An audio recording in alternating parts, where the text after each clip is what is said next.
થયું। બોર્ડમાં આ બધી વસ્તુ બોલવાની છું પણ કોઈ બોલવા નથી દેતું। એટલા માટે આજે ગાયોને શ્રદ્ધાંજલિ દેવા માટે અમે એક 2 મિનિટનું મૌન ધારણ કર્યું અને કહેવા માંગીએ છીએ કે ગાયના નામે મત દેવા નીકળો છો પણ આ ગાયને તમે સરખી સુવિધા કેમ નથી દેતા, એને સરખી રીતે ક્યાંય સાચવતા નથી। તમે 3 ઢોરના ડબ્બા છે, 3 ઢોરના ડબ્બામાં એક જગ્યાએ તમે ખૂટિયાઓને રાખો, બીજી 2 જગ્યાએ ગાયોને રાખો। ગાયોના મૃત્યુ પછી તમે એને જેમ હેઠવાડાનો ઢગલો કર્યો હોય એવી રીતે ગાયોનો ઢગલો કરી અને એને દફનાવો છો। દફનાવવાના 2 દિવસ પછી તમે કે 4 દિવસ પછી એના હાડકાને કાઢી અને તમે વેચી નાખો છો।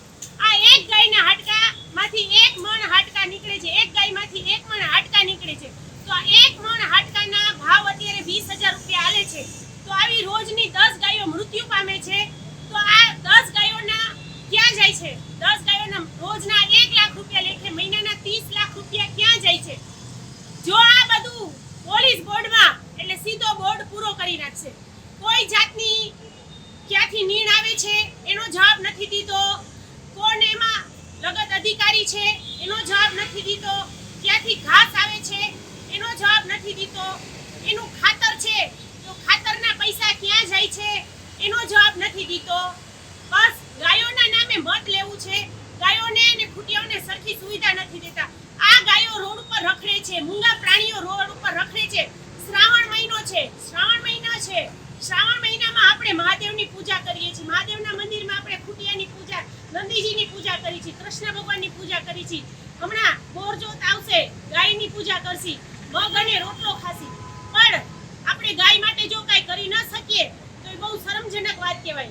એટલે આજના બોર્ડમાં જો મને ગાય માટે બોલવા નહીં દઈએ તો આવનારા દિવસોમાં હું આઠમને દિવસે જ જાહેર રજા હશે તો પણ હું જામનગર મહાનગરપાલિકામાં આના ઉપર કોઈ પણ જાતની કાર્યવાહી નહીં થાય તો હું આઠમના દિવસે ત્યાં જામનગર મહાનગરપાલિકામાં ગાંધી ચિંધ્યા માર્ગે ધરણા કરીશ અને આ જે લોકો આના પાપના ભાગીદાર છે એને સજા કરવામાં નહીં આવે, એને પેનલ્ટી નહીં દેવામાં આવે તો હું ત્યાં ધરણા કરીશ।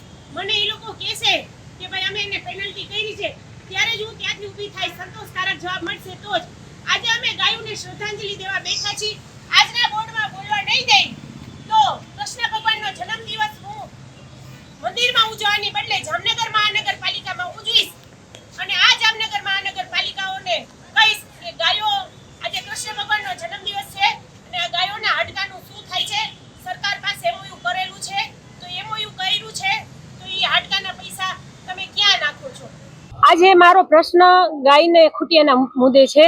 દર વખતે મને બોર્ડમાં બોલવા નથી દેતા, લાસ્ટ ટાઈમે મને બોલવા નથી દીધી, આજે પણ મને બોલવા દેશે કે નહીં એટલા માટે બોર્ડની બારે અમે ગાય અને ખૂટિયાને શ્રદ્ધાંજલિ આપી અને અમે કહેવા માંગી છીએ કે પ્રશ્નોત્તરીનો કોઈ પણ જાતનો જવાબ આપ્યો નથી। ખાલી ફક્ત એક ડોક્ટરની ભરતી કરી એનો જવાબ આપ્યો, એનો ઘાસચારો ક્યાંથી આવે છે, એની સાફ સફાઈ કોણ કરે છે, એનો લગત અધિકારી કોણ છે અને એના હાડકા તમે વેચાણ કરો છો તો સરકારનું એમઓયુ છે, આ વેચાણ કર્યા પછી આ હાડકાના પૈસા ક્યાં જાય છે? જામનગર મહાનગરપાલિકા ચાલુ થઈ ત્યારથી અત્યાર સુધીના હાડકાના પૈસા અને ખાતરના પૈસા કોના ખીચામાં ગયા? મેં ટોટલ માર્યો તો 25 થી 30 કરોડ રૂપિયા થયા।